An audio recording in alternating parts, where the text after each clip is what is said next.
Welcome to SJ biology. இன்றைக்கி எதை பற்றியான வீடியோ நம்ம பார்க்க போகிறோம் அப்படின்னா, best 3 steps self study for PGTRB exam, அதை பற்றியான வீடியோ தான் நம்ம பார்க்க போகிறோம்.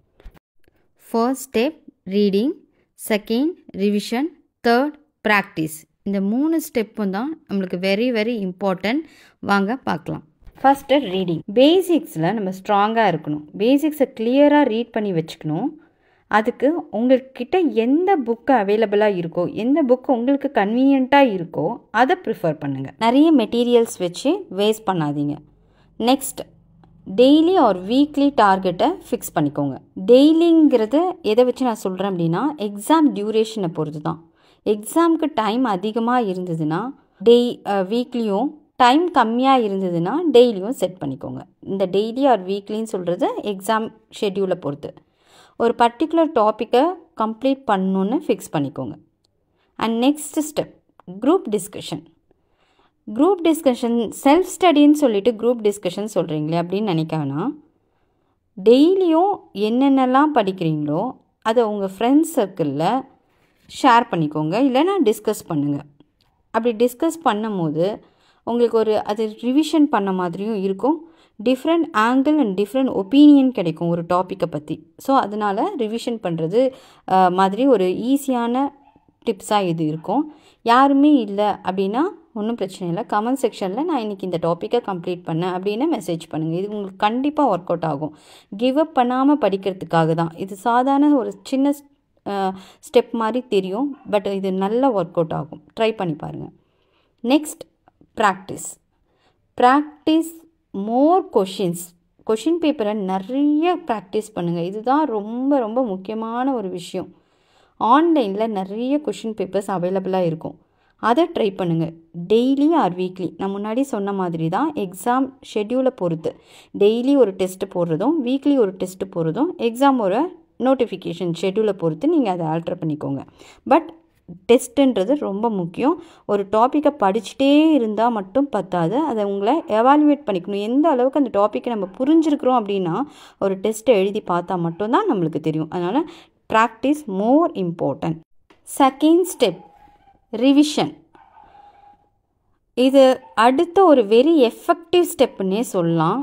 ஏன் அப்படின்னா, டெய்லியும் நம்ம ரீட் பண்ணுவோம், ஆனால் ரிவிஷன் பண்ணுறத பண்ண மாட்டோம். புதுசாக படிச்சுட்டு போயிட்டே இருப்போம். இப்போ டே 1 ரீட் பண்ணுறத நெக்ஸ்ட்டு ஏர்லி மார்னிங்கை ரிவைஸ் பண்ணுங்கள். எல்லாரும் சொல்கிற மாதிரி தான் ஏர்லி மார்னிங் ரிவிஷன் பண்ணால் நல்லா ஹெல்ப் பண்ணும் அப்படின்னு. ஆனால் நான் என்ன சொல்கிறேன் அப்படின்னா, இது கண்டிப்பாக எஃபெக்டிவாக தான் இருக்கும். சில பேர் நைட் ரீடராக இருப்பாங்க. நைட்டு ரீட் பண்ணுறது அவங்களுக்கு கன்வீனியண்ட்டாக இருக்கும். பட் ரிவிஷனுக்கு ஏர்லி மார்னிங்கை யூஸ் பண்ணிக்கோங்க. நம்ம பிரெயின் ஃப்ரெஷ்ஷாக இருக்கும். இது ஏற்றுக்கக்கூடிய ஒரு உண்மையான ஒரு விஷயம்தான். ஸோ அதனால் ஈஸியாக ரீகால் பண்ண முடியும். இதை நீங்கள் கண்டிப்பாக ட்ரை பண்ணி பாருங்கள், பண்ணிவிட்டு சொல்லுங்கள். Next, consistency. நம்ம சக்ஸஸ் எங்கே மிஸ் ஆகும் அப்படின்னா, உங்களையே நீங்கள் கொஷின் கேட்டு பாருங்கள். இந்த இடம் தான். இது எல்லாமே பேசிக்கை படிப்போம், ரீடிங் பண்ணுவோம், ரிவிஷன் பண்ணுவோம், எல்லாமே பண்ணுவோம். ஆனால் கன்சிஸ்டன்சியாக பண்ணுவோமா? ஒரு 4 நாள் பண்ணுவோம், அதோடு விட்டுருவோம். அதனால் ஒரு நாளைக்கு மினிமம் 8 hours ரீட் பண்ணணும் அப்படின்னு சொல்லுவாங்க. ஆனால் அட்லீஸ்ட் ஒரு நாளைக்கு ஒன்றுமே படிக்கவே முடியல அப்படின்ற சுச்சுவேஷனில் கூட ஒரு 1 hour அது ரீட் பண்ணுங்கள் அப்படின்னு தான் நான் சொல்கிறேன். புக்கே எடுக்கவே முடியல அப்படின்ற சுச்சுவேஷன் இருந்தால் கூட அட்லீஸ்ட் யூடியூப் வீடியோவாவது போட்டு கேளுங்க. ஏதோ ஒரு விதத்தில் நமக்கு அந்த பாயிண்ட்ஸை ரீகால் ஆகணும். அதுதான் திங். ஓகேவா? அப்போது அந்த டே ரீட் பண்ண மாதிரி நம்மளுக்கு கம்ப்ளீட் ஆகிடும். And next thing, make a short notes. சில பேர் நோட்ஸ் எடுப்பாங்க, சில பேர் புக்லேயே மார்க் பண்ணி படிப்பாங்க.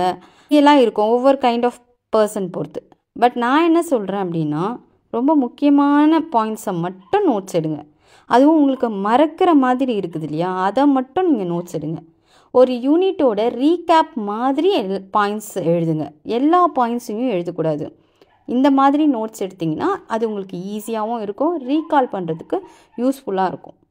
And last step, very effective and powerful step, that is a practice never gets failed அப்படின்ற மாதிரி இவ்வளோ ப்ராக்டிஸ் பண்ணுறோமோ இப்போ தான் நம்மளோட நேம் மெரிட் லிஸ்ட்டில் முன்னாடி இருக்கும். இது அப்சல்யூட்லி உண்மையான ஒரு விஷயம். என்ன பண்ணலாம் அப்படின்னா, ப்ரீவியஸ் இயர் கொஷின் பேப்பரை எடுத்து ஒர்க் அவுட் பண்ணி பாருங்கள். கொஷினோட ஆன்சர்ஸ்க்கு ஒரு நோட் போட்டு எழுதுங்க. கொஷினோடு எழுதுங்க. அந்த ஆன்சரையும் எல்லா கொஷின் ஆன்சர்ஸையும் எழுத வேணாம். எந்தெந்த கொஷின் உங்களுக்கு தெரியலையோ அந்த கொஷினும் ஆன்சரையும் இதை எழுதி வச்சுக்கோங்க. அடுத்த வாட்டி மறுபடியும் அதே கொஷின் பேப்பரை ஒர்க் அவுட் பண்ணுங்கள். அகெயின் அதே கொஷின்ஸ் வந்து உங்களுக்கு மிஸ்டேக்ஸ் ஆகுது அப்படின்னா அது உங்கள் மைண்டில் இன்னும் ரெஜிஸ்டர் ஆகலைன்னு அர்த்தம். அப்போ அதை நீங்கள் ரெக்டிஃபை பண்ணணுன்னு அர்த்தம். ஸோ அதை மிஸ்டேக்ஸ் ஆகிற கொஷின்ஸை ஒரு நோட் போட்டு எழுதுங்க அப்படின்னு சொல்கிறோம். இது எல்லாமே நீங்கள் ட்ரை பண்ணீங்க அப்படின்னா 100% வெற்றி உங்களுக்கு தான் உறுதி. பிஜி டிஆர்பி ஜுவாலஜி சப்ஜெக்டான வீடியோ ஓல்டு சிலபஸில் ஆல்ரெடி நான் என்ன பண்ணியிருக்கேன், அப்லோட் பண்ணியிருக்கேன். ப்ளேலிஸ்ட்டில் போய் செக் பண்ணி பாருங்கள்.